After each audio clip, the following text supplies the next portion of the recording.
굉장히 중요하게 이제 사건으로 연결될 때에 스펙으로 갖고 있어야 되는 이야기. 그래서 이렇게 딱 적어놓고 끝내는 거죠. 자, 2장에서는 중심적인 이야기는 이제 이 당시에는 엘리야라는 사람이 여기서 선지생도 이렇게 말하는 건 뭐냐면 이제 신학교를 말하는 거고, 신학교의 총장쯤 되는 것 같아요. 신학교 교수, 총장 뭐 이런 사람이었어요. 근데 신학교를 3개를 운영했어요. 3개를. 그래서 1절에 나오는 길갈, 그 다음에 3절에 나오는 베델, 그리고 5절에 나오는 여리고. 예. 길갈, 베델, 여리고의 이제 신학교가, 요단은 뭐 신학교를 말하는 게 아니에요. 지명에 나오는 걸 다 쓰면 안 돼요. 그 3개의 신학교를 이제 운영하고 있고, 여기에 선지생도들이 다 있었어요. 그래서 어떻게 보시면 아냐면 3절에 보면 베델에 있는 선지자의 생도들이, 이 사람들이 선지자가 되는 거예요. 그러니까 선지자의 분위기는 어떠냐면 왕의 분위기와 그 다음에 신학생의 분위기, 신학생이 목사가 되는 거잖아요. 그러니까 선지자잖아요. 이게 선지자가 되는 거잖아요. 선지자 많거든요. 이렇게 우리가 이렇게 볼 때는 성경 읽으면 그냥 몇 명 안 되는 것 같지만 이렇게 생도들이 있었단 말이에요. 그리고 9대 사건 보십시오. 선지자 몇 명은 400명이나 움직이잖아요. 무지무지 많거든요. 그러니까 이 생도들이 엘리사에게 뭐라 그러냐면은, 오늘 당신의 선생을 할 때 엘리사의 선생이 누구냐면 엘리야였던 거예요. 그러니까 선지 생도 중에 한 사람이 누구였어요? 엘리사였던 거예요. 엘리사. 그런데 이 사람이 약간 좀 특별한 인물 중에 하나였던 것 같아. 그런데 생도들이 오늘날 당신의 선생을 당신의 머리 위로 취하실 줄 아나이다. 그러니까 엘리사가 가로되 나도 아니까 잠잠해라. 이거를 반복해요. 5절에 보면은 또 한 번 말해요. 그러니까 머리 위로 취하실 줄 아나이다 라니까 무슨 얘기예요? 사실 결론이 어떻게 나냐면 머리 위로 취한다니까 하늘로 올라간다는 뜻이잖아요. 근데 정말로 하늘로 올라갔잖아요. 회리바람을 타고. 네. 그런데 선지생도들이 놀라운 사건은 뭐냐면 11절에 그 사건이 드디어 일어나고, 그리고 나서 여기서는 이제 바톤을 넘겨받는 능력이 그 엘리사한테 간다라는 그것을 오도수로서 이제 표현된 것이고, 그렇게 표현된 거에 대한 사건이 등장할 이유는 뭐냐면 이 사람이 진짜 후계자인지를 증명하는 능력을 비춰준 거거든요. 왜냐하면 이치임식을 하는 거, 이치임식을 뭘로 하냐? 이치임식을 우리는 누군가 투표해서 임명하는 그게 아니고, 진짜 이치임식은 뭐냐? 능력으로 하는 거거든요. 근데 우리는 진짜 이치임식을 그렇게 안 해요. 뭘로 하냐? 직분으로 하고 연수로 하고 돈으로 해요.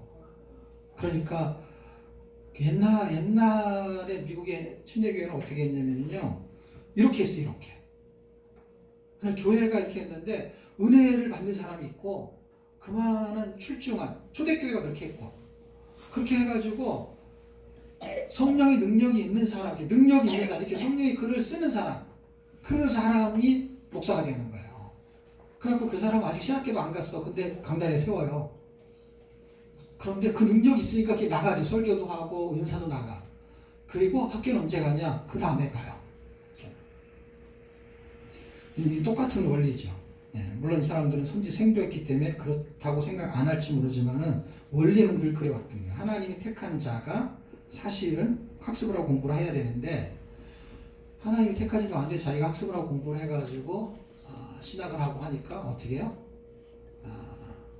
그러니까 하나님의 사명이 있느냐 할 때 이게 없거든요. 사람들은 이게 없으니까 자꾸 이 사람 저 사람 만나가지고 내가 신학교를 가야 됩니까 말아야 됩니까? 하나님이 사인을 안 주면은 뭐 안 가야지. 왜냐, 하나님이 능력을 주는 거거든요. 그 사람이 주는 게 아니고 그 목사님이 주는 게 아니라. 그러니까 하나님의 영감이 엘리사가 엘리한테 말할 때 각별의 영감을 주십시오 할 때 엘리야가 뭐라 그랬죠? 나는 너한테 그거 줄 수 있는 능력이 없다 이 말이에요. 내 능력을 너한테 줄 수 있는 능력이 없다 이 말이야. 내 능력이 내게 아니다 이 말하고 똑같은 거예요. 그건 내 할 바 아니다. 근데 볼 하나 떨어뜨렸는데 그걸 가지고 주니까 물이 막 갈라지는 거예요. 그 능력이 임한 거로 확증이 된 것이죠. 그건 하나님이 준 거를 확인하는 작업이 이루어진 것이죠. 그런데 15절 맞은편 여리고에 있는 선지자의 생도들이 저를 보며 말하기를 엘리야 영감이 일사 위에 머물렀다 하고 가서 저를 영접하고 여기서 이제 땅에 엎드리고 이 사람이 이제 후계자다 하는 이치임식이 끝난 거예요. 이치임식이. 저도 이제 이런 방식을 좀 쓰려고 하는데 사람들은 되게 기득권을 가지고 있고 그 다음에 그래서는 이제 직분 같은 거를 막 다 없애버리고 다 선교사로 부르거나 형제자매로 부르는데 사람들은 거기 딱 메워가지고 그리고 나이가 많거나 성경을 좀 알게 되면은 그게 이제 지위로 생각을 해요. 한국 교회는 현실은 아직도 그래요. 그러니까 하나님 주신 은사가 있고 은혜가 있으면 나이가 좀 어리거나 아니면 직분이 없어도 그 사람을 잘 다루면은 그 사람을 통해서 하나님 역사하시거든요. 예. 저는 그런 스케일을 가지고 있는데 그게 이제 현장에서 잘 맥히지가 않죠. 자, 어디에 나오나? 16절 가로되 당신의 종들에게 용사 50이 있으니 청컨대 저희로 가서 당신의 주를 찾게 하소서. 엘리야를 찾겠다는 거예요. 염려컨대 여호와의 신이 저를 들어다가 어느 산이 어느 골짜기에 던졌을까 하나이다. 엘리사가 가로되 보내지 말라 하나. 엘리사가 됐다 그랬어요. 하지 말라고. 그런데 이 사람들이 막 그냥 굳건하게 맹세하고 막 가서 찾아야 된다는 거예요. 못 찾죠 결국에는. 한 50명이 한 3일 동안 찾는데 못 찾아요. 그래서 18절 여리고에 여리고에 머무는 중에 무리가 저에게 돌아오니 엘리사가 저에게 이르되 내가 가지 말라고 너희에게 이르지 아니하였느냐. 지금 무슨 얘기를 하고 싶은 거냐면 이 성경이 그들이 이 엘리야는 하늘로 들려 올라갈 것이다 라는 얘기를 2번이나 반복해서 했잖아요.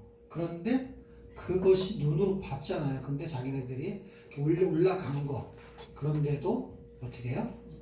그걸 찾는단 말이에요. 놀랍지 않습니까? 그 첫 번째 왕의 상태는 하나님을 찾지 않아요. 그 다음에 선지생도들은요 하나님의 말씀을 믿지 않아요. 눈으로 확인해야 돼요 반드시. 끝까지 확인해야 되는 것이죠. 결국 이스라엘 백성이 포로가 되고 멸망이 되고 포로가 되는 원인은 지도자한테 있다 라고 보는 것입니다. 선지생도가 그랬다. 지금도 마찬가지고 저를 포함해서 바른 길을 열어내지 못하면 결국은 성도들은 길을 잃어버린 거죠. 길을. 그냥 자기끼리 신앙생활 하는 거죠. 그냥 예수님을 못 받는다 이런 거에 그냥 사로잡혀 그냥 신앙생활 하는 거예요. 그냥 속아서 사는 거예요. 속아서. 거짓 선지한테 속는 거예요. 거짓 선지라는 게 뭐 드러내놓고 거짓 선지 그런 거 없어요. 성경에 보면 거짓 선지 알 수가 없어요. 성경 읽으니까 예레미야가 말한 게 맞고 엘리야 엘리사가 말한 게 맞구나 이렇게 생각이 되는 것 뿐이지 그 사람이 누군데요. 그 사람이 지금 엘리사 없잖아요. 엘리야 없잖아요. 그런데 엘리야 엘리사가 있으면 그 사람들이 하나님을 찾습니까? 안 찾잖아요. 마찬가지예요. 이거는 지도자도 엄청 중요하지만 이제는 여러분 스스로 눈을 떠가지고 성경 속에서 하나님을 읽어내고 찾아내셔야 돼요. 안 그러면 누구 말을 믿을 거예요? 설교 잘하는 사람 말을 믿을 거예요? 아니면 교회 큰 목사님 말을 믿을 거예요? 아니면 누구 말을 믿을 거예요? 성경이 말하고 있는 거하고 상관없이 자기들이 경험해야 된다는 거고 자기들이 확인해야 된다는 것이잖아요. 어쨌든 두 번째까지의 원인과 세 번째로 연결되는 그 원인 우리가 아주 난해하게 보는 그 이야기가 2장 끄트머리에 있는 것이죠. 그 이야기 23절에서 25절인데 이거는 백성들의 상태를 보여줍니다. 왕의 상태, 선지자의 상태, 백성들의 상태. 이 상태가 우리는 이제 역사를 공부하고 이렇게 책을 읽으니까 이렇게 쭉 연결해서 써 있구나 이렇게 생각하는데 이거는 그 당시에 써진 책이 아니거든요. 무슨 얘기냐면 역대기는 포로기에 써졌어요. 근데 열왕기도 포로기에 써진 책이거든요. 그러니까 이들이 멸망하고 난 다음에 써진 거예요. 그러니까 멸망을 했는데 왜 멸망을 했느냐? 이스라엘 백성이 멸망하게 된 그 원인이 어떤 것인지를 알게 하기 위해서 포로기에 쓴 선지자의 글이거든요. 그러니까 사실은 이게 선지서의 역사서로 들렸지만 엘리야, 엘리사 이렇게 이름이 없기 때문에 사실은 선지서로 분류하지 않아요. 문학적으로는 역사서로 분리되지만 내용은 선지서로 분리가 되어야 된다. 내용으로는 선지자를 통해서 하나님이 바벨론에 포로 잡혀간 그 백성들이 멸망하게 된 원인이 무엇인지를 설명하는 거야. 그래서 사실은 요시야 같은 왕이 뜨고 히스기야 뜨고 뭐 굉장히 중요한 사건들이 너무 많죠. 이런 식으로 해석을 해서 설명하려고 하면 오늘은 분량이 엄청 많았고 다 못하지만, 왜냐하면 지금 열왕기 학 끝나고 나면은 에스라, 느헤미야 여기까지 해야 되잖아. 포로 시대, 그 다음에 귀환 시대, 이걸 다 해야지. 분열한 거, 그 다음에 포로 시대, 포로 귀환 시대, 세 시대를 해야 되잖아요. 근데 지금 이게 다 포로 후기의 이야기예요. 그러니까 지나고 나서 역사를 쓴 거예요. 그러니까 이제 역사서에 편입이 된 거죠. 네, 그 흐름을 이해해야 되니까. 그런데 이들이 지금 엘리야를 이제 갔는데 엘리야가 어떻게 갔는지를 다 알고 있는 백성들의 분위기. 23절에서 이제 우리가 힘들어하는 이야기는 엘리사가 자기를 대머리 올라가 이렇게 했다고 해가지고 저주해서 그걸 죽기까지 할 수 있느냐 하는 게 이제 약간 그것도 인원수가 한 40명이 넘어요. 그럴 때 이제 이걸 어떻게 해석할 것이냐 하는 거 하나가 있고, 또 하나는 지금 우리가 제가 보려고 하는 거는 이 당시의 백성들의 분위기는 어떠냐. 왕도 하나님을 찾지 않고 선지자들은 하나님의 말씀을 제대로 믿지도 않고, 그래서 그들이 가리키는 것들이 바른 방향을 가리키지 못해서 에레미야, 에스겔 이런 데서 결국에는 에스겔에 가면 확실히 드러나거든요. 선지자들이, 지도자들이 정말로 허탄한 묵시를 가리키거든요. 정물치거든요. 정물쳐. 그래서 막 어디서 기도받으러 다니고 하는 그런 내용이 다 나와요. 지금 그런 행태를 하는 게 그때부터 있었어요. 그때부터. 그래서 기도받고 못 듣고 하는 이야기가 조금 신비적인 쪽으로 흐르는 부분이 있습니다. 말씀 그 자체가 나한테 역사하는 거 그런 쪽은 잘 믿지 않고, 듣고 싶은 소리를 말해주면 아주 그냥 거기에 꼬박 죽는 사건, 그 사건이 에스겔에는 아주 정확하게 말합니다. 이 나라가 멸망하게 된 이유를 거기다 두고 있습니다. 이성적으로 판단해서 성경의 말씀이 믿어져서 그 방향으로 가는 게 아니라 이걸 각색해서 듣기 좋은 소리로 만드는 그 거짓 선지의 허탄한 묵시와 점괘를 굉장히 좋아해요. 한국계 성도들도 지금도 아마 제가 그런 식으로 하면 되게 좋아할 사람 많을 거예요. 하나님 나한테 이런 말씀을 하셨다. 그래서 얘기하면 뭐 그걸 막 실천하려고 애도 쓰고 막 그럴지도 몰라요. 네.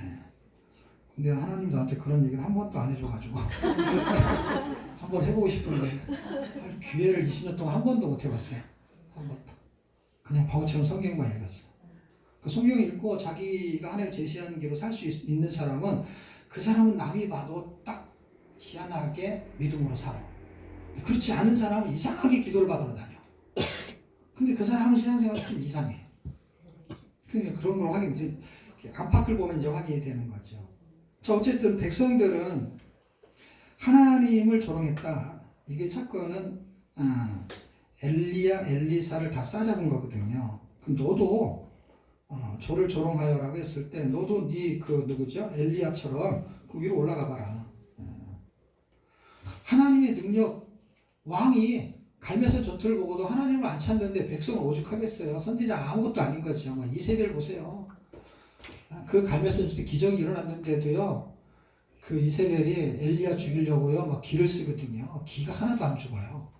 엘리야만 기가 죽어요. 그런 시대예요. 그러니까 뭐 불병거를 타고 올라가라 그러면 우리는 그거 한번 봤다 그러면 막 놀래 자빠져야 되는데, 이 사람도 어떻게 하냐? 너도 한번 해봐라. 뭐 다 가버려라 이거야. 너희들 필요 없어도 좋다 이거야. 하나님의 능력을 조롱한 사건에 대한 복음과 그 멸망에 대한 부분을 보여주는 게 아닌가. 그래서 사실은 그들은 엘리사가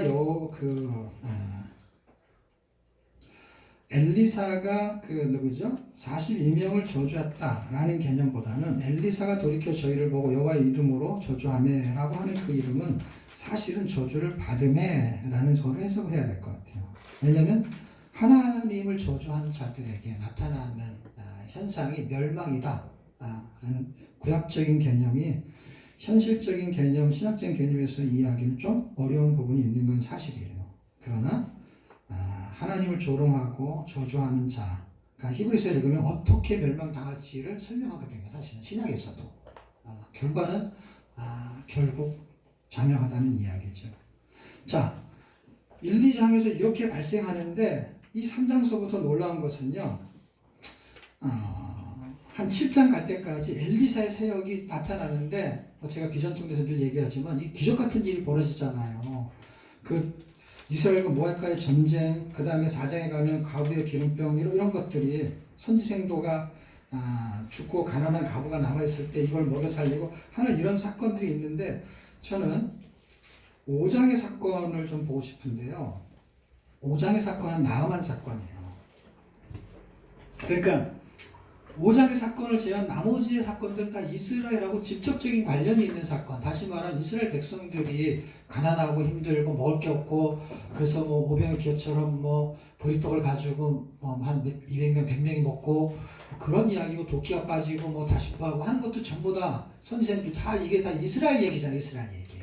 그런데 이 나아만 이스라엘 얘기가 아니라 아람 사람 얘기잖아요. 이건 약간 다른 거야. 아까 전쟁을 해도 이스라엘하고 전쟁을 하는 거잖아요. 근데 요거는 아람 사람 나아만 얘기예요. 그 나아만 얘기를 왜 제가 중요하게 하고 싶으냐면 그것 때문에 그래요. 이스라엘 사람들은 지금 큰 기적을 맛보고도 하나님을 찾지 않고 하나님의 말씀을 믿지도 않고 그 신학생이 그 다음에 백성들은 하나님을 조롱하고 그런 하나님을 아예 믿지 않아 그냥 왕, 선지자, 백성 전체가 그렇다는 거예요. 그런데도 하나님 무슨 일을 하냐면 그 백성들을 구원하는 일을 해요. 그 백성들이 힘들다 그러고 뭐가 어렵다 그러면 도끼까지 찾아요. 도끼까지. 대단한 하나님이야. 그런 백성들을. 그러니까 그 분위기를 이해하라는 거예요. 1장에서 2장까지 분위기는 형편없는 분위기. 지금 우리의 현상이 그런 현상인데도 하나님 지금도 일을 하신단 말이에요. 어떻게 해요? 내가 아파서 신음하면 나를 위해서 기도하는 사람을 보내주고 먹을 것을 보내주고 그 다음에 위로자를 보내주고 지금도 그래요. 내가 잘나서가 아닌데도 하나님은 그때도 그랬고 지금도 그래요.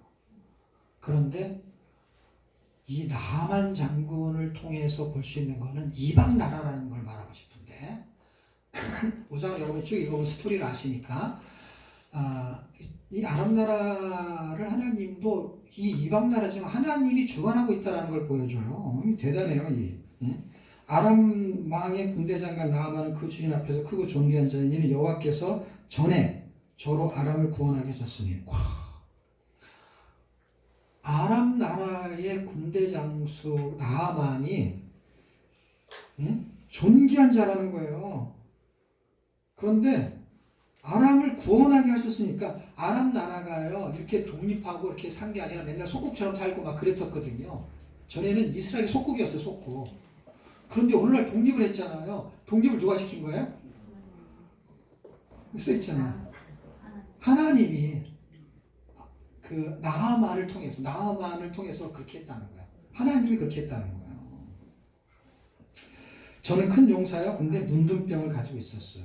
대범한 사람이라는 것을 말하고 싶은 것 같아요. 그런데 전에 아람 사람이 떼를 지어 나가서 이스라엘 땅에 작은 계집 하나를 사로잡아왔는데, 그러니까 뭐죠? 포로를 잡아왔는데 그 포로 중에 여자 하나가 있었고 그 계집 여자라는 건 어떤 거냐면 어떤 분위기로 보는 거냐면 되게 그냥 하찮은 집에서 그냥 일하는 신고 같은 거잖아요. 그것도 남이 나라라는 분위기라는 건 어떤 거냐면은 형편없는 것이 더 형편없는 거죠. 우리가 남의 집에서 뭐 팥줄 일하는 그 정도가 아니고 그냥 노예처럼 누리는 개념이라는 얘기가 하고 싶은 거죠. 그런데 사람들은 어떤 사람의 말을 더 신뢰할까요? 종의 말, 그 다음에 하찮은 여인의 말, 아니면 남에서 잡아온 그런 노예 같은 사람의 말을 신임할까요? 아니면은 그 사람이 실력이 있고 겸비하고 그 다음에 의학적인 지식이 있고 뭔가가 갖춘 사람의 말을 더 신뢰할까요? 그런데 생각해보세요. 나아만 장군이 그 나라의 꽤 존귀한 자잖아요. 그럼 이 병을 고치기 위해서 그 나라에 굉장히 실력 있는 사람들이 이 당뇨를 고치려면 뭘 먹어야 되고 이런 것처럼 뭔가 나름대로 조언을 하고 그 말을 한 것이 전혀 없을 리는 없을 거 아니에요. 근데 날 수가 없었어요. 그러니까 뭘 해도 잘 안 나. 그러니까 더 신뢰할 만한 말을 하지 않는 이상에는 사실은 귀에 들어오지도 않아요. 뭘 해도 안 되니까. 그 정도 하려 그러면 정말 야, 저 사람의 말은 믿을 수 있어 라는 그 신뢰가 가는 사람의 말을 믿어야 되는데 이게 너무 허무맹랑한 이야기가 써 있는 거예요. 이 여인 하나가 저 문둥병 자기 그 주인이나 마찬가지인 거죠. 근데 이제 뭐 주로 여자들하고 같이 이렇게 있으니까 나만 장군의 아내한테 이 여종이 그런 거야. 그 저기 우리나라에 가면 용한 사람이 있는데 뭐 기도만 받으면 혼막 날 수 있어 뭐 이런 얘기 같은 거야. 그렇게 해가지고 우리 동네에 말이야 엘리사라는 사람이 있는데 그 사람이 3장부터 그걸 뭔가 막 하고 있었잖아. 그러니까 그분한테 가면 이거 금방 날 수 있어. 그러면은 그거를 금방 믿는 남한 장군의 아내도 좀 이상하지 않아요? 왜냐하면 아람 지역에도 용한 사람이 한두 명 없을까요? 예? 그런데 이거를 철떡같이 믿고 누구한테 말하냐면 나아만한테 말해. 자기 남편한테. 나아만은 정말 더 이상한 사람이야. 아니 아내가 남편한테 말하는 건 이해할 수 있어. 그냥 그런 말을 하더라. 그래? 아니 정말 웃기지도 않네. 뭐 이러고 끝날 수 있는데 아니면 뭐 그래? 생각해볼까? 이럴 수도 있어.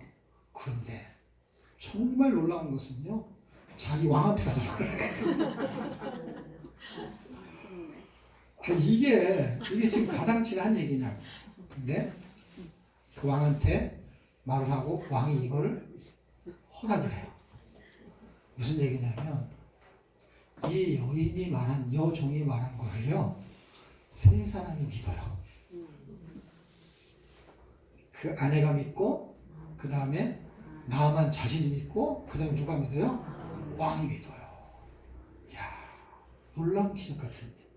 그 기적 같은 일을 하나님이 이루시는데, 그 무슨 생각이 제가 드냐면, 이거는 실력의 문제가 아니구나, 이거는 진짜. 실력의 문제가.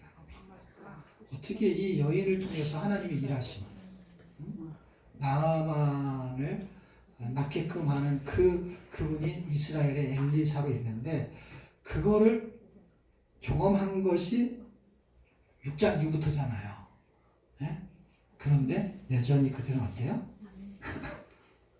6장, 7장, 8장 이렇게 가서 14장쯤 왔을 때에 여로보암 2세가 등장해요. 그때 하나님의 은혜로 이스라엘이라는 나라는 굉장히 부강하게 됩니다. 그리고 호세아하고 아모스 선지자하고 요나 선지자가 그때 움직여요. 왜냐하면 엘리사가 13장에 죽었기 때문에. 그래서 14장에서부터 선지자가 한 명이 더 등장하죠. 두 명이 움직이고 요나는 딴 데로 간 거니까. 그러니까 엘리야는 한 명만 있어도 되는데 다른 선지자들 막 2명, 3명씩 있어야 돼. 조그만 선지자들. 연합을 해야 돼, 연합을. 작은 교회는. 그래서. 그런데 그렇게 부강했는데도 영적으로는 하나님을 신뢰하지 않은 게 여전히 동일했다. 그래서 멸망할 수밖에 없다. 결국 두 나라의 멸망 중에 첫 번째 멸망이 보여주는 사건은 뭐예요? 그게 왕이든 누구든 하나님을 찾지 않는다. 그 다음에 하나님의 말씀을 믿지 않는다. 그 다음에 하나님을 조롱한다. 그의 삶이. 그런데 나아만 이방 사람은 믿는 사람이 있다. 이방인을 구원하는. 이게 딱 사도행전을 오면 고넬료 사건하고 너무 똑같지 않아요? 그러니까 저는 이걸 그대로 이게 역사가 막 일어나는 거예요. 역사가 막 일어나는 거예요. 엘리야 시대 때 막 복음을 전해가지고 복음을 받아들여가지고 막 사도행전이 일어나는 것이 복음 시대 끝나면 사도행전이잖아요. 엘리야는 막 성경으로는 복음, 신학으로는 복음서가 되고 이 엘리사는 사도행전과 같아. 이 나타나는 사건이야. 막 그런 사건이 일어나. 그런데 고넬료가 예수를 믿잖아요. 아니, 나아만이 예수를 믿는 거야. 너무 똑같은 게 그대로 갖다 앉혀놓으면 딱 사도행전이야, 사도행전. 기가 막힌 책이죠, 그대로. 나아만이 완전 고넬료인 것이죠. 근데 이방인이 예수를 믿잖아요. 결국 우리가 예수를 믿지 않으면 멸망이란 거죠, 멸망. 멸망. 그러니까 우리 구원받아 천국 가잖아요. 그러니까 멸망이라는 그 의미는 다른 길을 간다 하는 완전히 다른 이방인의 길이 있고 그 다음에 하나님을 믿는 그 다윗의 길을 가면서도 갈팡질팡 결국 뭐예요? 그냥 은혜가 될 때만 그렇게 살아보고 기분이 좋을 때만 그렇게 살아보고 결국 자기한테 막 굉장히 힘들고 가난해지고 어려움이 오고 했을 때는 신앙이 뭐가 없는 것이죠. 이때가 기회잖아요. 어떤 기회요? 하나님을 신뢰할 수 있는 기회. 자, 그게 37일서부터 38일, 38일은 결국 13장까지 이야기잖아요. 엘리사의 사역의 이야기예요. 여기서 추가로 뭐 더 이야기를 한다면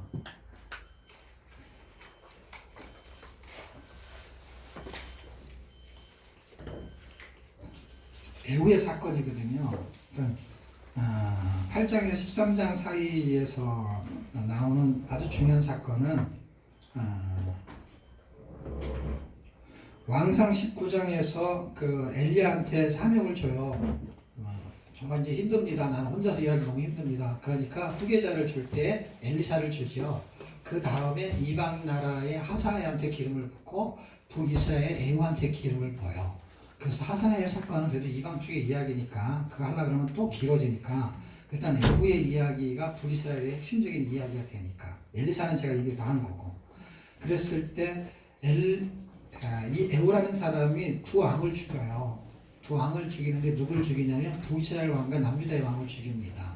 그 남유다의 왕은 이세벨의 딸인 아달랴하고 결혼한 여호람이 난 아하시야. 그 다음에 북이스라엘의 그 이세벨하고 아합하고 결혼해서 낳은 아들들 있잖아요. 딸 밑으로 내려오고 그 아들 중에 아하시아가 왕을 했는데 그게 엘리야가 죽는다고 해서 죽어버렸잖아요. 그러니까 아들 없이 죽었기 때문에 또 아합의 아들 하나가 왕이 되는데 그게 여호람인데 이름을 요람이라고 불러요. 왜냐하면 밑에 남쪽 왕 중에 여호람 왕이 있었잖아요. 그러니까 이름이 충돌이 나니까 요람이라고 불렀던 것 같아요. 그래서 그 요람 왕하고 아하시아를 에후가 죽입니다. 근데 엘리야가 갈멜산 전투에서 승리하지만 이세벨의 기세 때문에 한풀 꺾여요. 그런데 하나님이 힘을 주시죠. 어떤 힘을 줘요? 이제 에후에게 기름을 붓고 엘리사한테 기름을 부어서 이제 후계자를 세우죠.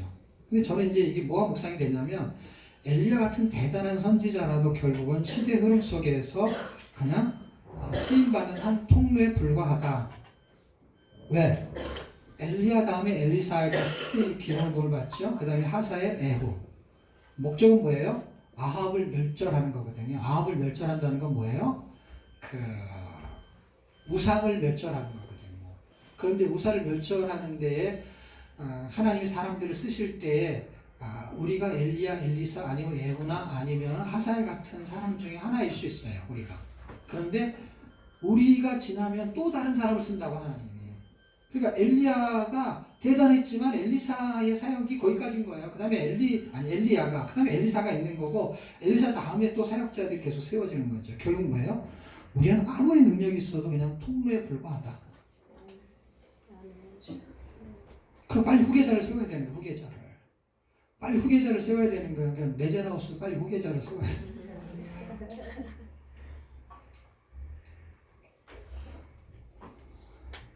우리의 생명, 우리도 그렇다는 거죠. 우리의 생명이나 재산이나 재능이나 기능은 다 세계 선교에 쓰임받기 위해서 움직이는 거거든요. 우리의 생명을 포함한. 그 레제나의 사역의 동역자가 필요한 거죠. 예를 들면 일본 같은 나라는 우동을 하나 만드는데도요. 아버지, 할아버지 대를 계속 이어가지고 막 30년째 하고 있습니다. 이런 사람들 많잖아요. 네. 그 레젠하우스의 1세대가 지나면 2세대가 등장할 때 어차피 성경, 교회가 없어지지 않는 이상 성경을 읽어야 되잖아요. 성경을 읽게끔 하는 어떤 기관이 생존하고 그것이 지역교회에 세계교회 유익을 주려면 시스템을 잘 만들고 거기에 누군가가 바톤을 넘겨받을 사람이 준비가 돼야 되거든요. 그러려면 여러분들이 인터넷 지원을 해야 돼요. 왜냐하면 인턴이 스텝이 되고 그 사람이 대표가 되는 거예요. 저는 이제 좀 있으면 이제 회립바람을 타고 겉옷을 벗어던지고 네? 누군가가 어차피 통로야 통로.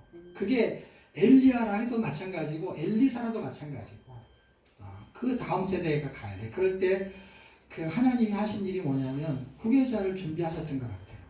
그러니까 하나님이 준비하신 거지만 엘리야가 엘리사를 준비하지 않았어요. 왜냐하면 하나님이 엘리사한테 부라고 했기 때문에 하나님이 이미 그한테 능력을 주려고 했던 것 같아요.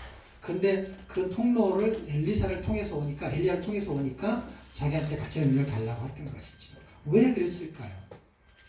세상이 악할수록 왕도 선지자도 백성도 그걸 찾지 않는다는 건 뭐냐면 세상이 악해진다는 것을 어떤 목사님이 재밌게 설명한 게 있는데 그게 뭐냐면 갑절의 능력을 정말 주어진 게 분명하대요. 그냥 갑절로 힘들기 때문이에요. 그런데 뭘로 확인이 가능하냐면 성경 구절 열왕기하 8장하고 그 다음에 야고보서 5장을 읽어보면요. 그 기근이 들고 감염이 들었을 때 기간을 말할 때 그 엘리야 시대 때 3년 6개월은 엘리야 그 열왕기상하에 써 있지 않고 야고보서에 써 있어요. 3년 6개월이라고 써 있어요. 그런데 엘리야 시대 때는 몇 년이 나오죠? 7년으로 나와요. 딱 두 배예요. 너무 신기하지 않아요? 예? 그 갑절의 능력이 왜 필요했냐면요. 엘리야 때보다 갑절로 더 힘든 시대였다는 거예요. 지금 저보다 더 갑절의 능력이 될 만한 사람들이 나와줘야 되는 거예요. 왜냐하면 앞으로 시대에는 신앙생활이 더 좋을까요? 아니면 좀 더 힘들까요? 힘들어요. 힘들어요. 여러분이 좀 빨리 배우셔가지고 대표가 되셔야 되는데. 명패를 하나 만들어 드릴까요? 김 대표. 38일치의 이야기까지는 이제 엘리사의 이야기고, 이제 39일치의 이야기가 이제 열왕기하에 제가 엘리사 다음에 뭐라 그랬죠? 멸망이라고 그랬잖아요. 할 때 멸망 두 개가 다 멸망이니까 멸망인데 이해하기 좋게 하려면은 이 첫 번째 삼각형이 멸망, 두 번째는 포로 이렇게 하셔도 돼요. 그렇지만 사실 멸망이라는 범죄가 다 들어가. 그럴 때 지금 39일치는 첫 번째 삼각형에 해당되는 이야기야. 거기다 써놓으면 좋아요. 39일치는 첫 번째 삼각형이 딱이에요. 14장에서 17장이잖아요. 그러니까 이거 글을 읽으면서 이게 첫 번째 삼각형이구나. 그 첫 번째 삼각형에서 그 말하고 싶은 건 결국 뭘까요? 아까 말한 결론 다 말했거든요. 결국 선지자 말도 안 들었고요. 회개하지도 않아요. 결국 뭐예요? 회복할 수 있는 방법은 회개거든요. 회개. 지금 이 메시지를 포로 후기에 써줬다라는 건 어떤 의미냐면요. 지금 포로 후기가 우리거든요. 우리한테 준 이유는 뭐냐면 이렇게 하면 멸망한다는 얘기거든요. 근데 나만 잠 같은 사람이 있다는 거예요. 근데 더 놀라운 것은요. 아수르 같은 나라가 있다는 거예요. 아수르 같은 나라. 그 이스라엘만 이렇다는 거예요. 고넬료 같은 사람이 있고 나만 같은 사람이 있어요. 너무 놀랍지 않아요? 존귀한 자 이렇게 써 있어요. 그리고 그 누구죠? 고넬료 같은 사람 경건한 사람이라는 거예요. 이방인인데. 근데 이스라엘 백성들은 그 분위기를 찾을 수가 없는 거예요. 그래서 우리가 우리한테 주는 아주 중요한 메시지가 아닌가 이런 생각이 들고 41치에 가면은 두 번째 삼각형에 여기를 반을 이렇게 잘라보세요. 이렇게 잘랐을 때 이렇게 세 번하고 한 번 이렇게 나눠지는 거예요. 이쪽 편하고 이쪽 편. 그랬을 때 지금 41치에서는 두 개가 흘러가는데 207쪽에 보면은 말씀대로 히스기야 제목대로 문하세 써있는 18장에서 21장까지가 두 번째 삼각형의 왼쪽에 해당되는 거예요. 이해가 돼요? 예. 그 다음에 한 장을 넘기시게 되면 이제 요시아가 나오잖아요. 말씀대로 종교계획 하는 거는 오른쪽에 해당되는 거고 오른쪽에는 4개니까 둘씩 나눠가지면 안 되고 미가하고 이사야가 왼쪽에 해당되고 나우마쿠스가 하면은 오른쪽에 해당이 되는 거예요. 그래서 저기서는 보이지 않게 두고 나눠서 이해하시면 돼요. 그게 마지막 끝이에요. 히스기야의 종교계획과 그 요시아의 종교계획을 크게 큰 기점으로 이해하려면은 히스기야는 기도에 대한 부분을 가지고 있으면 기억하기가 좋을 것 같아요.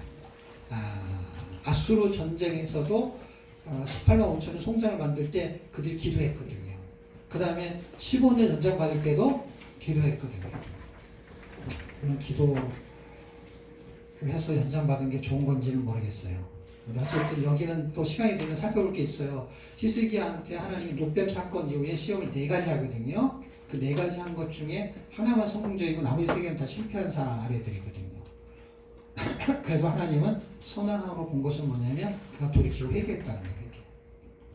자, 그리고 요시야를 통해서를 볼 거는 뭐냐면 율법책, 그 다음에 언약책, 이거를 기준을 잡으면 여기 말씀이 있지. 이렇게 종교개혁은 크게 줄기가 두 개 흘러간다는 거예요. 하나는 기도고 하나는 말씀이라는 거예요. 그러니까 우리가 뭐 9시에 기도한다, 그것이 형식적이긴 하지만 기도라는 것이 꼭 필요하다라는 의도로 이해했으면 좋겠습니다.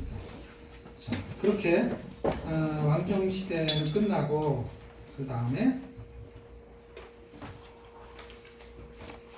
포로시대가 나오죠. 포로시대 253쪽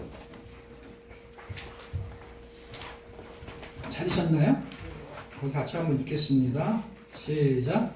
이스라엘의 왕정시대는 바벨론의 포로가 되면서 막을 내리게 된다. 에레미야 선지자의 예언대로 70년의 포로 기간이 포로 시대가 된다. 이 시기에 1차 포로가 된 다니엘은 바벨론 왕국에서 하나님의 거룩을 나타내고 2차 포로가 된 예스겔은 평민들이 있는 지역에서 하나님의 거룩을 선포한다. 3차 포로가 된 남유다의 마지막 왕 시드기야는 두 눈이 뽑힌다. 남유다가 멸망하기까지 예루살렘에 있었던 예레미야가 쓴 예레미야 애가의 내용은 하나님의 본심이었다. 그리고 거기 있는 내용 그냥 읽어보세요. 거기는 역대기라고 우리가 성경을 읽지 않는 내용이거든요. 포로로 잡혀간 거를 역대기에다가 그냥 편입을 시켜놓은 거고요. 자, 그 다음에 9번째 289쪽에 보면은 포로 교환 시대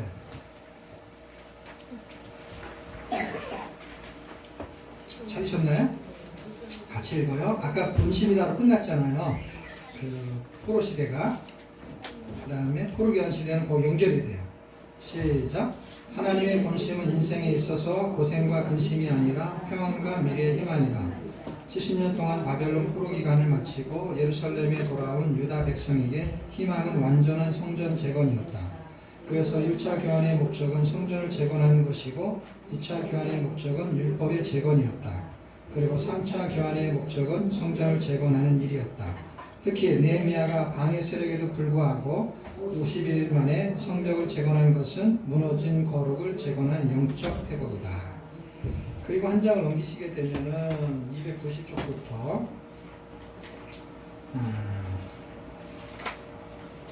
301쪽까지가 이제 두 권의 책을 가지고 설명하는 거예요. 그래서 두 권의 책 중에 그 293쪽에 보면 41일치가 에스라서를 설명하는 거고 42일치가 297쪽에 나오는데 이거는 느헤미야서를 설명하는 거예요.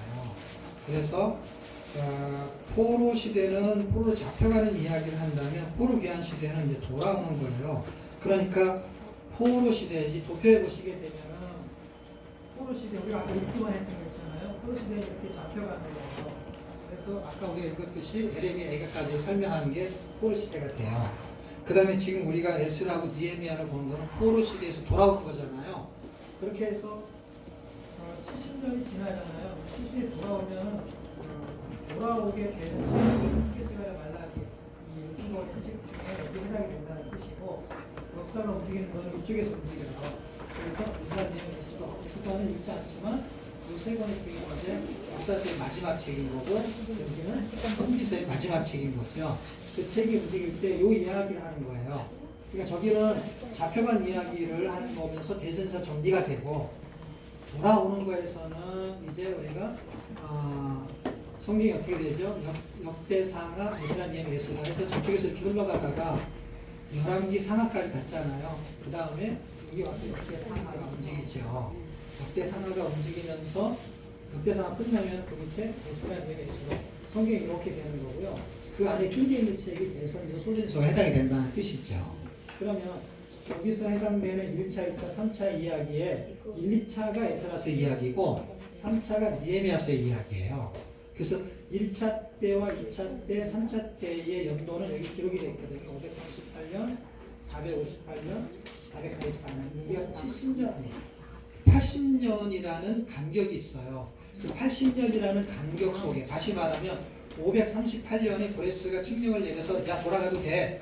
그래서 돌아오려고 하는 그런 와중에